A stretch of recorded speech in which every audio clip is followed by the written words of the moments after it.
Les éditions Sixth Street présentent L'Iliade d'Homère, interprété par Guy Moigne.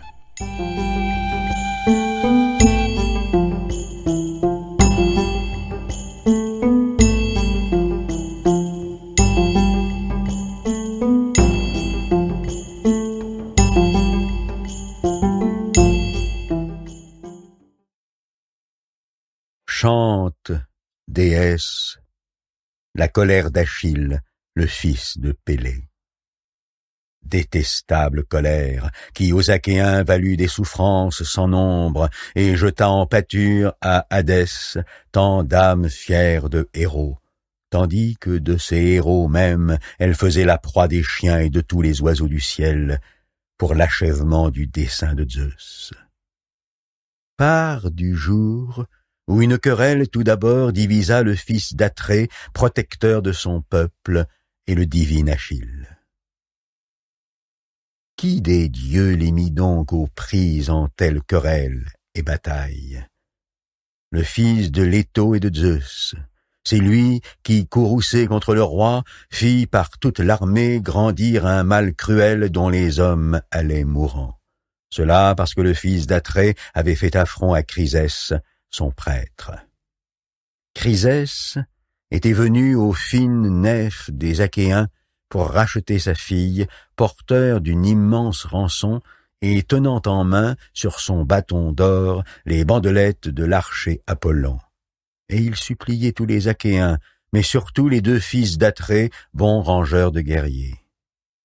Atrides, et vous aussi, Achéens aux bonnes jambières, puissent les dieux, habitants de l'Olympe, vous donner de détruire la ville de Priam, puis de rentrer sans mal dans vos foyers. Mais, à moi, puissiez-vous aussi rendre ma fille, et pour ce, agréer la rançon que voici, par égard pour le fils de Zeus, pour l'archer Apollon. Lors, tous les Achéens en rumeur d'acquiescer, qu'on ait respect du prêtre, que l'on agrée la splendide rançon. Mais cela n'est point du goût d'Agamemnon, le fils d'Atrée. Brutalement, il congédie Chryses avec rudesse. Il ordonne « Prends garde, vieux, que je ne te rencontre encore près des nefs creuses, soit à y traîner aujourd'hui ou à y revenir demain. Ton bâton, la parure même du dieu pourrait alors ne te servir de rien. Celle que tu veux, je ne la rendrai pas. La vieillesse l'atteindra auparavant dans mon palais, en Argos, loin de sa patrie, allant et venant devant le métier, et, quand je l'y appelle, accourant à mon lit. Va, et plus ne m'irrite, si tu veux partir sans dommage. » Il dit. Et le vieux, à sa voix, prend peur et obéit.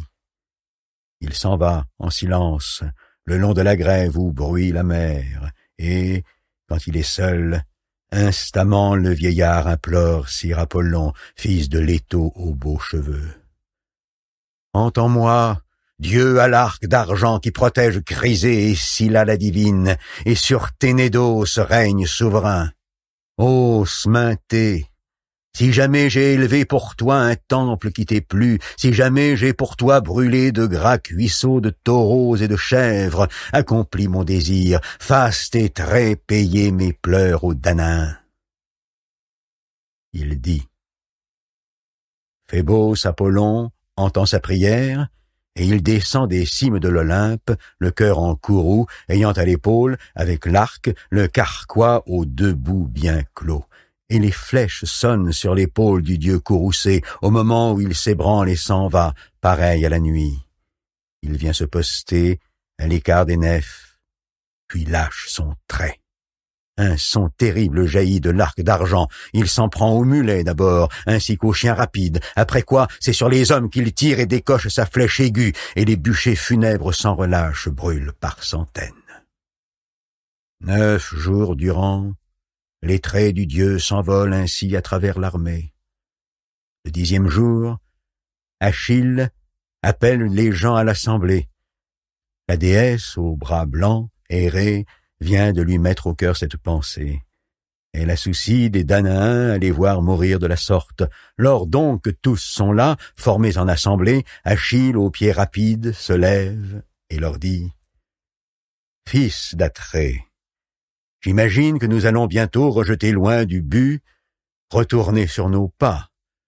Du moins, si nous pouvons échapper à la mort, guerre et peste frappant ensemble finiront par avoir raison des Achéens. Allons, interrogeons un devin ou un prêtre, voire un interprète de songes. Le songe aussi est message de Zeus. C'est lui qui nous dira d'où vient ce grand courroux de Phébos Apollon, s'il se plaint pour un vœu, une hécatombe omise. Et nous verrons alors s'il répond à l'appel du fumet des agneaux et des chèvres sans tache, et s'il veut bien de nous écarter le fléau. Il dit, et se rassied. Et voici que se lève Calchas, fils de Testor, de beaucoup le meilleur des devins, qui connaît le présent, le futur, le passé, et qui a su conduire les nefs des Achéens jusqu'à Ilion par l'art divinatoire qu'il doit à Phébos Apollon.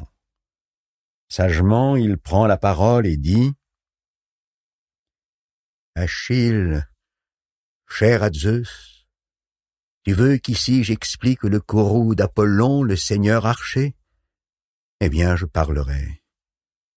Mais toi, comprends-moi bien, et jure-moi d'abord de mettre un franc appui en parole et en acte.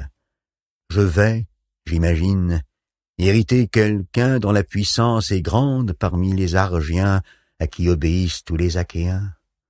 Un roi a toujours l'avantage quand il s'en prend à un vilain. Il peut bien pour un jour digérer sa colère, il n'en garde pas moins pour plus tard sa rancune au fond de sa poitrine jusqu'au jour propice à la satisfaire. Vois donc si tu es prêt à garantir ma vie. Achille, au pied rapide, alors lui répond « Rassure-toi, et en toute franchise, dis-nous ce que tu sais être l'arrêt des dieux. Non, par Apollon, cher à Zeus, à qui Calchas va ta prière, lorsque tu veux aux Danaens révéler les arrêts du ciel, non, tant que je vivrai, tant qu'ici-bas j'aurai les yeux ouverts, nul près de nos nefs creuses ne portera sur toi sa lourde main. Nul entre tous les Danaens, quand tu nommerais même ici Agamemnon, qui aujourd'hui se flatte d'être de beaucoup le premier dans ce camp. » Le devin sans reproche, l'or se rassure, et dit « Ce n'est pas pour un vœu, une hécatombe omise qu'ici se plaint le dieu. C'est pour son prêtre à qui Agamemnon a fait affront naguère en refusant de délivrer sa fille et d'agréer une rançon. Voilà pourquoi l'archer vous a octroyé des souffrances et vous en octroiera encore. Des Danaens, il n'écartera pas le fléau outrageux avant qu'il n'ait à son père rendu la Vierge aux yeux vifs, sans marcher, sans rançon, et mené à criser une sainte hécatombe. Ce jour-là seulement, nous le pourrons apaiser et convaincre. » Il dit et se rassied.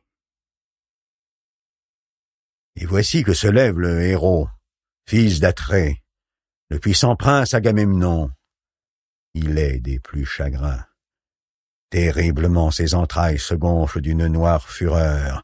Ses yeux paraissent d'un feu étincelant, et d'abord sur Calchas dardant un œil mauvais, il dit « Prophète de malheur, jamais tu n'as rien dit qui fût fait pour me plaire. En toute occasion ton cœur trouve sa joie à prédire le malheur.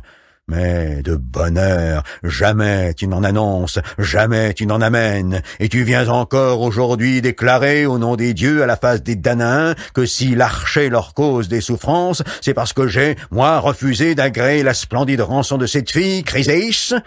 Il est vrai, j'aime mieux de beaucoup la garder chez moi. Je la préfère à Clytemnestre même, ma légitime épouse. Non, elle ne lui cède en rien pour la stature ni le port, pour l'esprit ni pour l'adresse. Et malgré tout cela, je consens à la rendre si c'est le bon parti. J'aime mieux voir mon armée saine et sauve que perdue. Mais alors, sans retard, préparez-moi une autre part d'honneur, pour que je ne sois pas seul des Argiens privé de telle part. Ce serait malséant. Et, vous le voyez tous, ma part à moi s'en va ailleurs. » Lors le divin Achille, aux pieds infatigables, dit « Illustre fils d'Atrée, Pour la cupidité, tu n'as pas ton pareil. Et comment les Achéens magnanimes pourraient-ils te donner semblable pardonneur? Nous n'avons pas, que je sache, de trésors communs en réserve. Tout ce que nous avons tiré du sac des villes a été partagé. Si est-il que les gens de nouveau le rapportent à la masse? Quitte pour l'instant cette femme aux dieux, et nous, les Achéens, nous te la revaudrons au triple et au quadruple, si Zeus nous donne un jour de ravager Troie aux bonnes murailles. Le roi Agamemnon, en réponse, lui dit « Non, non, ne cherche pas, pour brave que tu sois, Achille pareil aux dieux, à me dérober ta pensée. Je ne me laisserai surprendre ni séduire. Prétends-tu donc, quand toi tu garderas ta part, qu'ainsi je me morfonde, moi, privé de la mienne? Et est-ce là pourquoi tu m'invites à rendre celle dont il s'agit?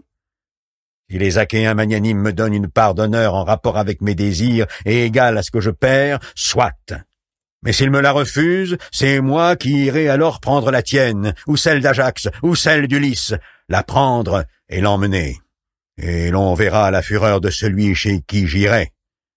Mais à cela nous songerons plus tard. Pour l'instant, allons. À la mer divine, tirons la nef noire, formons une équipe choisie de rameurs, puis embarquons une hécatombe, faisons monter à bord la jolie Chryséis. Enfin qu'un chef soit pris parmi ceux qui ont voix au conseil, Ajax, Idoménée ou le divin Ulysse. Ou toi-même, toi, le fils de Pélée, l'homme entre tous terrible, pour accomplir le sacrifice par lequel tu sauras apaiser le préservateur.